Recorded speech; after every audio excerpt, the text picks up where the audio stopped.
how we found out that we were pregnant with our 4th child, and how we announced it.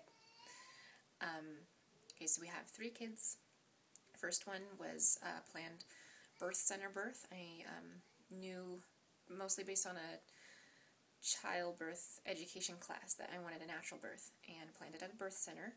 I had a long prodromal labor at home, in which I dilated from 0 to 5.5 centimeters in 8 days, with kind of some mild painful contractions that waxed and waned through that time. And so by the time I went to the birth center, I was 6 centimeters, and shortly thereafter my water broke, and we found a considerable amount of meconium, so we decided to transport to the hospital as a precaution. I'm glad that we did, even though there was no complications or anything like that. But when I showed up at the hospital, I was 9 centimeters and starting to push, so that baby came out within an hour of arriving. So not the scary hospital situation I had imagined and was trying to avoid. It just was very quick and simple, and it went well, and no complications, like I said. So then the second time around, we had just a planned hospital birth, because that one had gone well, and I thought, no biggie, my husband's more comfortable there anyway. So that's where we had my son. He was posterior and had back labor, and I think it just kind of dragged on. My labor stalled a little bit when I arrived at the hospital, even though I had been 6 centimeters. So that experience wasn't as good. It wasn't bad. Another completely natural birth. Both were. But I knew it could be better. And so when I became pregnant with my other son, my second son, our 3rd child, I wanted something that was a bit better of an experience than that and stuff. So I pleaded with my husband to let me look into home birth. I wasn't even really sure that I was sold on it in the first place, but I wanted to know. I wanted to know about it and know what my options were. So we researched and we researched, and we interviewed and we researched, and we had our 3rd child at home, and it was awesome. And so I guess I should also mention that our children are naturally spaced, without any birth control or prevention or planning or anything like that. God has spaced our kids, and it's been really great.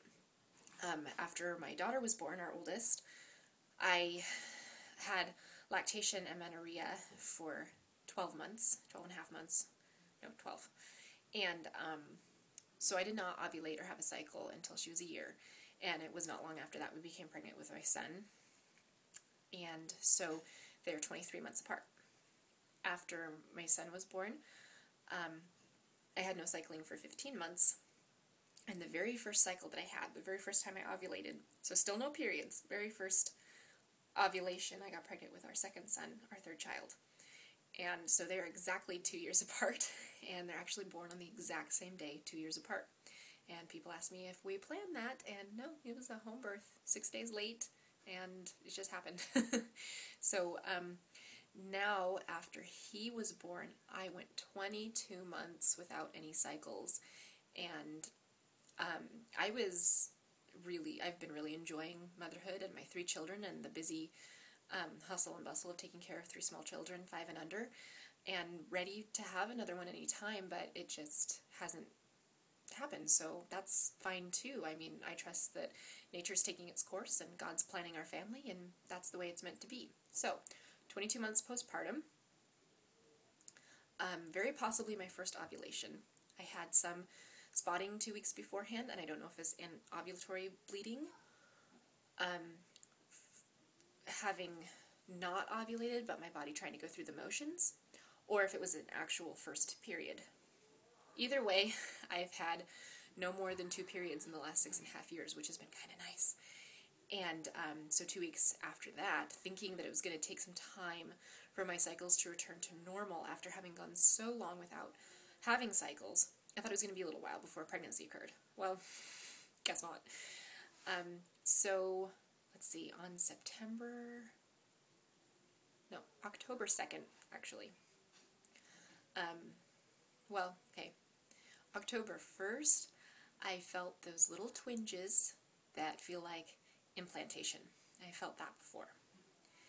And so I thought maybe something was going on. I knew that I had had some ovulation symptoms almost 2 weeks before that, and that there could have possibly been a pregnancy, but I thought it was really unlikely because I just thought it would take some time for my body to get back to that kind of fertility, like real actual fertility. So anyway, so that Saturday night, October 1st, 2011, I was feeling these little twinges, and I felt like my uterus was like expanding and growing and changing, and I know that feeling. This is my 4th time, so I was surprised, and I thought that I must be just playing tricks on myself or something, but of course I couldn't, wait till when I thought I would be late or whatever. A few days later, I had to take a test, so I was able to make it through that night without.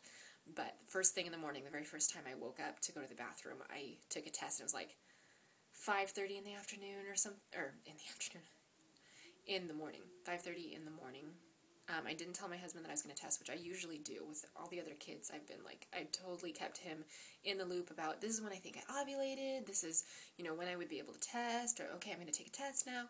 Like, he's always known everything step by step, but I kind of wanted to keep it a secret for at least a couple of hours and find a really fun way to tell him, if that was the case. So I took a test early in the morning, and then it was clearly positive, and I ran out to the living room to read it in the light, and I took a picture of it on my cell phone and texted it to my friend Tiffany, and I said, okay, so how do I tell him? I want to tell him in a cool way. I'm really surprised, and here's what we have. And